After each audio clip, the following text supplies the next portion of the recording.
خطبہ جمعہ مسجد الحرام، تاریخ 17 ربیع الاول 1446 ہجری، مطابق 20 ستمبر 2024 عیسوی۔ موضوع توحید کا حکم اور شرک کی ممانعت۔ خطیب فضیلۃ الشیخ عبدالرحمن السدیس حفظہ اللہ، ترجمہ عشر الدین مدنی۔ بے شک ہر طرح کی تعریف اللہ کے لیے ہے، ہم اس کی حمد کرتے ہیں اور اس سے مدد اور مغفرت چاہتے ہیں۔ ہم اس کی بارگاہ میں توبہ کرتے ہیں اور اس کی ہر اچھی تعریف کرتے ہیں۔ تیرے لیے حمد ہے، ایسی حمد جس کے ذکر سے ہم لذت محسوس کرتے ہیں، اگرچہ میں تعریف اور شکر کا احسان نہیں کر سکتا۔ تیرے لیے سرمدی مبارک حمد ہے جس کے حقیقت کے احاطے سے سمندر کی سیاہیاں کم پڑ جاتی ہیں۔ میں اللہ کی ربوبیت و الوہیت اور وحدانیت کے اقرار کرتے ہوئے، اس کے جلال کی تعظیم کرتے ہوئے اور اسے ایک جانتے ہوئے گواہی دیتا ہوں کہ ایک اللہ کے سوا کوئی معبود برحق نہیں، اس کا کوئی شریک نہیں، اور میں گواہی دیتا ہوں کہ ہمارے نبی محمد اللہ کے بندے اور رسول ہیں جو بطور عقیدہ اور منفرد عمل کے توحید کی طرف دعوت دینے والوں میں سب سے پاکیزہ ہیں۔ اللہ درود نازل کرے ان پر اور ان کے پاکیزہ پاک باز اہل خانہ پر جو حق کے ساتھ مضبوط مقام تک پہنچنے والے اور ٹھوس عزت حاصل کرنے والے ہیں، ان کے صحابہ پر جو کلمہ اخلاص کے لیے جدید و قدیم مال خرچ کرنے والے ہیں، تابعین پر اور ان لوگوں پر جنہوں نے وعدہ کی امید کرتے ہوئے اور وعید سے بچتے ہوئے ان کی اچھی طرح پیروی کی۔ اے ہمارے رب، تو تا قیامت مزید سرمدی بہت زیادہ متعدد سلامتی نازل کرو۔ اما بعد، اللہ کے بندو، اپنے رب سے ڈرو، اس کی عبادت کرو، اس کی اطاعت کرو اور اسے اپنے ایک جانو۔ تمہارے لیے اس کے علاوہ کوئی معبود ہے نہ کوئی اس کے سوا رب ہے، اور برحق معبود اس کے سوا کوئی نہیں۔ مومنوں، رسولوں کے سلسلے کے منقطع ہونے کے زمانے میں تابناک اسلامی رسالت کی نرم گداز ہوائیں اپنے روشن ربانی احکامات لے کر آئیں، جنہیں روئے زمین کی قوموں کی سیدھی فطرتوں نے بغیر انکار یا نفس کی آلودگی کے گلے لگایا۔ اسلام ایک صاف ستھرا عقیدہ لے کر آیا جو دل کی گہرائیوں میں جا گزین ہوا اور اس سے روح بلندی کی چوٹیوں پر براجمان ہوئی۔ یہ اللہ کی خالص توحید کا عقیدہ ہے۔ اللہ تعالیٰ نے اپنے بندوں کو حنیفیت یعنی توحید پر پیدا کیا، پھر شیاطین نے انہیں ان کے دین سے پھیر دیا اور ان کے لیے بے راہ روی اور گمراہی کے راستوں کو مزین کیا۔ صحیح حدیث قدسی میں ہے کہ اللہ تعالیٰ نے فرمایا، میں نے اپنے بندوں کو حنیفیت یعنی توحید پر پیدا کیا، پھر شیطان ان کے پاس آئے اور انہیں ان کے دین سے پھیر دیا، ان پر وہ چیزیں حرام کر دی جو میں نے ان کے لیے حلال کی تھی، اور انہیں میرے ساتھ اس چیز کو شریک ٹھہرانے کا حکم دیا جس کی دلیل میں نے نازل نہیں کی۔ اسے امام مسلم نے روایت کیا ہے۔ اور اللہ تعالیٰ نے فرمایا، اور انہیں اس کے سوا حکم نہیں دیا گیا کہ وہ اللہ کی عبادت کریں، یکسو ہو کر اس کے لیے عبادت کو خالص کرتے ہوئے۔ ایمان والی امت، بے شک اللہ تعالیٰ کی توحید الوہیت و ربوبیت اور توحید اسماء صفات ہے، اور اللہ کے اچھے اچھے نام ہیں، سو ان ناموں سے اسے پکارو اور ایسے لوگوں سے تعلق بھی نہ رکھو جو اس کے ناموں میں کجروی کرتے ہیں، ان لوگوں کو ان کے کیے کی سزا ضرور ملے گی۔ چونکہ توحید کا ایک واضح مقام ہے، اس لیے اس کی حفاظت کرنا اور اس کے شرائط اور تقاضوں کو پورا کرنا، خصوصاً عملی میدانوں اور فیصلہ کن مقامات میں پوری زندگی کا عظیم ترین مقصد سمجھا جاتا ہے، کیونکہ روشن شریعت کا عظیم ترین مقصد احکام پر عمل کر کے اور حرام کو چھوڑ کر دین کی حفاظت کرنا اور تمام قسم کی خلاف ورزیوں سے اور شرک بدعت اور دین میں نئی بات کی تمام انواع سے عقیدے کو بچانا ہے۔ اس حقیقت نے قول و عمل کے اعتبار سے نبی صلی اللہ علیہ وسلم کے طریقے میں مجسم شکل اختیار کر رکھی تھی، چنانچہ آپ صلی اللہ علیہ وسلم کی زندگی تنہا ایک اللہ کے سامنے فروتنی، عاجزی، محتاجی اور التجا کی بولتی ہوئی زندہ تصویر تھی۔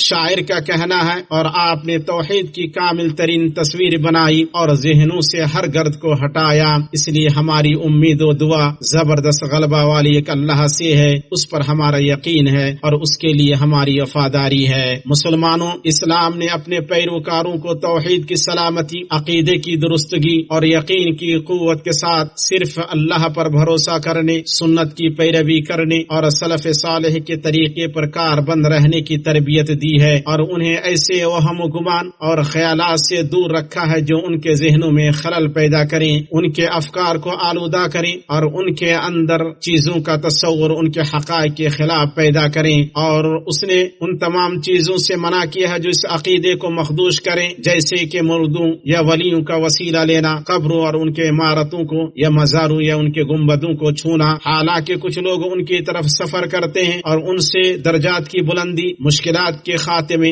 حاجت برآری اور مریضوں کی شفا مانگتے ہیں اور گمان کرتے ہیں کہ انہیں بلند مقاصد اور اعلی مراتب تک پہنچا سکتے ہیں، ان کی مرادیں پوری کر سکتے ہیں اور انہیں نوازشات عطا کر سکتے ہیں اور خسارات سے محفوظ رکھ سکتے ہیں۔ گویا کہ اللہ تعالیٰ نے اپنے بندوں کی ضرورتوں کے سامنے اپنے دروازے بند کر دیے ہیں۔ اللہ اس سے بہت بلند و برتر ہے جو کہتے اور بیان کرتے ہیں۔ جائز وسیلہ صرف اللہ سے اور اللہ کے لیے ہے، جیسا کہ اللہ تعالیٰ نے فرمایا، اور اللہ ہی کے لیے بہترین نام ہے، بس اسے ان ناموں سے پکارو، اور جو لوگ ان کے ناموں میں کجروی اختیار کرتے ہیں انہیں چھوڑ دو، وہ اپنے عمل کا بدلہ پائیں گے۔ امت مسلمہ سب سے عظیم حکم اللہ کی توحید ہے اور سب سے سنگین ممنوع کام اللہ کے ساتھ شرک ہے۔ اللہ تعالیٰ نے فرمایا، اور ہم نے ہر امت میں ایک رسول بھیجا کہ اللہ کی عبادت کرو اور طاغوت سے بچو، اور اللہ عز و جل نے فرمایا، اللہ کے ساتھ کسی اور کو معبود نہ بناؤ ورنہ تم ملامت زدہ اور بے یار و مددگار ہو کر بیٹھو گی۔ اور صحیح حدیث میں ہے کہ نبی صلی اللہ علیہ وسلم سے پوچھا گیا، سب سے بڑا گناہ کون سا ہے؟ آپ صلی اللہ علیہ وسلم نے فرمایا، ایک کہ تم کسی کو اللہ کے برابر ٹھہراؤ حالانکہ اس نے تمہیں پیدا کیا۔ شرک یہ ہے کہ اللہ کے علاوہ کسی اور کے لیے کوئی بھی عبادت کی جائے، جیسے ذبح، نظر و نیاز، دعا، مدد مانگنا، پناہ لینا،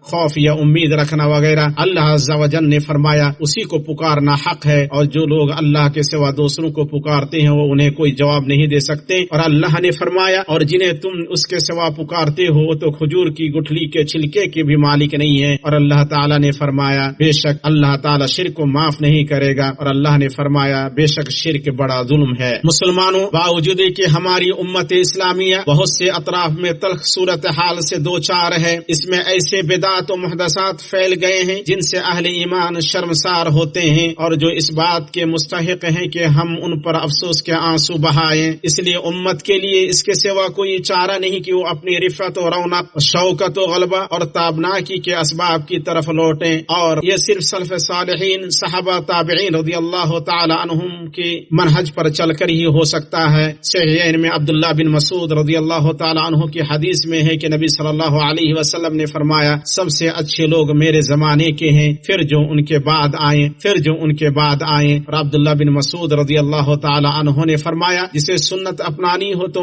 مرے ہوئے لوگوں کی سنت اپنائے، کیونکہ زندہ فتنے سے معمون نہیں۔ وہ اللہ کے نبی صلی اللہ علیہ وسلم کے صحابہ ہیں، وہ اس امت میں سب سے نیک دل اور سب سے گہرے علم والے ہیں اور سب سے کم تکلف والے ہیں۔ اور امیر المؤمنین عمر بن عبدالعزیز رحمہ اللہ نے فرمایا، اللہ کے نبی صلی اللہ علیہ وسلم اور آپ کے بعد خلفاء نے سنتیں بنائی، ان پر عمل کرنا کتاب اللہ کی پیروی ہے اور اللہ تعالیٰ کی اطاعت کی تکمیل ہے۔ کسی انسان کو ان میں تبدیلی یا ترمیم کرنے یا ان کے خلاف کسی چیز پر نظر ڈالنے کی اجازت نہیں۔ جس نے ان سے ہدایت لی وہ ہدایت یافتہ ہے، اور جس نے ان سے مدد طلب کی اس کی مدد کی گئی، اور جس نے انہیں چھوڑ دیا اور مؤمنوں کے علاوہ کسی اور کی راہ کی پیروی کی تو اللہ اسے اسی راہ پر چلنے دے گا جس کا اس نے رخ کیا، اور اسے جہنم پہنچائے گا، وہ بہت برا ٹھکانہ ہے۔ اسی طرح تمام صحابہ اور امہات المؤمنین سے راضی ہونے کے باب میں، جماعت اور امامت کے باب میں، بھلائی کے ساتھ حکمرانوں کی سمع و طاعت کے باب میں سلف صالحین کی پیروی ضروری ہے تاکہ صحیح سلفی عقیدے پر عمل ہو اور گمراہ منہجوں اور مخالف جماعتوں سے دور رہا جائے۔ شاعر کا کہنا ہے، میرے لیے تو صرف حق کی راہ ہی راہ ہے اور میرے لیے تو حق کا مسلک ہی مسلک ہے۔ سو اے اہل توحید و عقیدہ، اپنی اولادوں کو اللہ کی توحید خالص سکھاؤ، سلف صالح کے منہج پر ان کی تربیت کرو، انہیں اجنبی منحرف افکار اور کمزور گمراہ عقائد سے بچاؤ، اور درست اسلامی عقیدے سے نسبت ان کے لیے فخر و عزت کا سرچشمہ ہو۔ سب سے بہتر چیز ہدایت پر جاری سابق چیزیں ہیں اور سب سے بری چیز نئی ایجاد کردہ بدعات ہیں۔ سنو، امت کو کس قدر ضرورت ہے کہ وہ دونوں وحیوں کی روشنی کی طرف لوٹے، کتاب و سنت پر متحد ہو اور سلف صالح کے منہج کی پابندی کرے۔ اللہ تعالی ہمیں توحید اور درست اعتقاد پر زندہ رکھے اور واضح حق منہج پر موت دے۔ وہ جو جود و کرم والا ہے، اللہ تعالیٰ کا فرمان ہے، اور یہ کہ یہ دین میرا راستہ ہے جو مستقیم ہے، سو اس راہ پر چلو اور دوسری راہوں پر مت چلو کہ وہ راہیں تم کو اللہ کی راہ سے جدا کر دیں گی۔ اس کا تم کو اللہ تعالیٰ نے تاکید و حکم دیا ہے تاکہ تم پرہیزگاری اختیار کر سکو۔ اللہ مجھے اور آپ کو دونوں وحیوں میں برکت دے، مجھے اور آپ کو سید الثقلین کے راستے سے فائدہ پہنچائے۔ میں اپنی یہ بات کہتا ہوں، عظمت و جلال والے اللہ سے اپنے لیے، آپ کے لیے اور باقی تمام مسلمانوں کے لیے ہر گناہ سے مغفرت طلب کرتا ہوں۔ آپ بھی اس سے مغفرت طلب کریں اور اس کی جناب میں توبہ کریں، بلا شبہ میرا رب بہت بخشنے والا، رحم کرنے والا ہے۔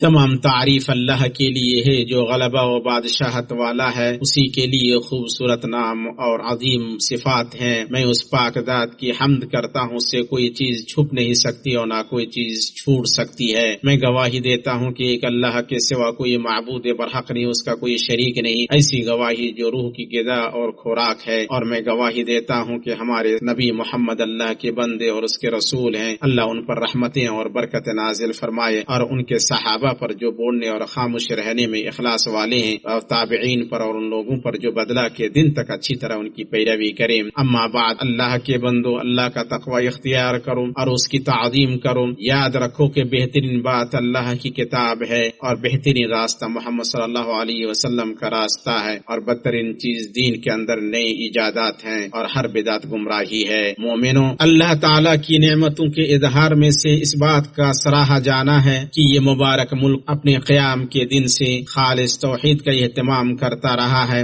اور بدعت اور گمراہی سے لڑ رہا ہے۔ یہ مبارک سرزمین رسالت کا گہوارہ، عقیدہ و صداقت کا چشمہ اور سنت کا مرجع ہے۔ یہ ملک اپنے ایمان و امن اور خوشحالی و استحکام میں ایک چمکتا نمونہ اور خوبصورت چشمہ رہا ہے اور ہمیشہ رہے گا۔ یہ توحید و سنت، سچی سلفیت، بے عیب توحید اور خالص توحید کا ملک ہے، جس میں شرکیات، بدعات اور دین میں نئی ایجادات کے مظاہر نہیں ہیں، بلکہ الحمدللہ یہاں پورے یقین کے ساتھ اصولوں اور عزائم کی پابندی ہے، اور متعصبانہ حملوں کی طرف اکثر کوئی توجہ بھی نہیں ہے، جو کہ امن و استحکام کے قیام اور فکر و نظر کے اتفاق اور صفوں کے اتحاد کا سبب رہا۔ یہ بات دینی وحدت اور قومی ہم آہنگی، سچی حب الوطنی کے اقدار کو مضبوط کرنے، سچی وفاداری و وابستگی اور نوجوانوں کو منحرف نظریات اور گمراہ افکار سے محفوظ رکھنے کی تاکید کرتی ہے۔ یہ باتیں رہیں، اور درود و سلام بھیجو مومنوں کے اسوہ، ہادی و امین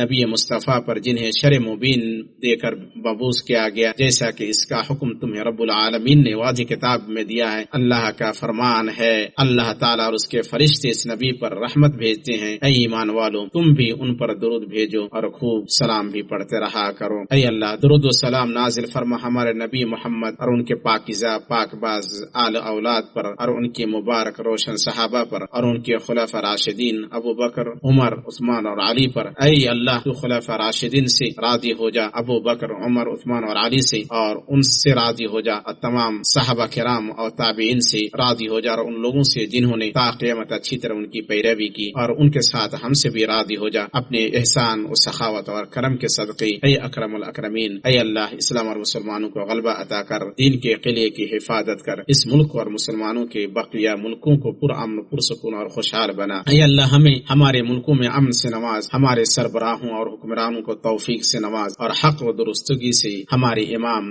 اور سربراہ کی تاکید کر۔ اے اللہ، ہمارے سربراہ خادم حرمین شریفین اور ان کے ولی عہد تمام مسلمان حکمرانوں کو اس بات کی توفیق دے جس میں اسلام کا غلبہ اور مسلمانوں کی بھلائی ہو، اور جس میں بندوں اور ملکوں کی بھلائی اور ہدایت ہو۔ اے اللہ، ہماری سرحدوں پر تعینات ہمارے سیکورٹی اہلکاروں کو توفیق سے نواز۔ اے اللہ، جو ہمارے ساتھ اور اسلام اور مسلمانوں کے ساتھ برائی کا ارادہ کرے، اسے خود اس کے نفس میں الجھا دے، اور اس کے مکر کو اس کے سینے کی طرف پھیر دے، اور اس کی سازش کو اس کی تباہی بنا دے۔ اے دعاؤں کے سننے والے، اے اللہ، کتاب و سنت پر امت کو متحد کر دے۔ اے سخا و فضل اور احسان کرنے والے، اے اللہ، کتاب و سنت اور سلف کے منہج پر امت کو متحد کر۔ اے فضل اور احسان والے، اے اللہ، مسجد اقصی کی حفاظت فرما، چال بازوں کی چال سے اور زیادہ کرنے والوں کی زیادت سے، اور تا قیامت اسے پرشکو اور معزز رکھ اور ہر جگہ کمزور مسلمانوں کو نجات دے۔ اے رب العالمین، اے اللہ تو ہر جگہ کمزور مسلمانوں کو نجات دے۔ اے اللہ تو ہمارے دنیا میں بھلائی عطا فرما اور آخرت میں بھلائی عطا فرما اور آگ کے عذاب سے ہمیں بچا لے۔ اے ہمارے رب، ہماری طرف سے قبول فرما، بلا شبہ تو سننے والا جاننے والا ہے، اور ہماری توبہ قبول فرما، بے شک تو توبہ قبول کرنے والا رحیم ہے۔ ہمیں، ہمارے والدین، ان کے والدین، تمام زندہ اور مردہ مسلمان مرد اور خواتین کو بخش دے۔ بلا شبہ تو قریب ہے اور دعاؤں کا سننے والا ہے۔ پاک ہے آپ کا رب جو بہت بڑی عزت والا ہے، ہر اس چیز سے جو مشرک بیان کرتے ہیں۔ پیغمبروں پر سلام ہے، ہر طرح کی تعریف اللہ کے لیے جو سارے جہاں کا رب ہے۔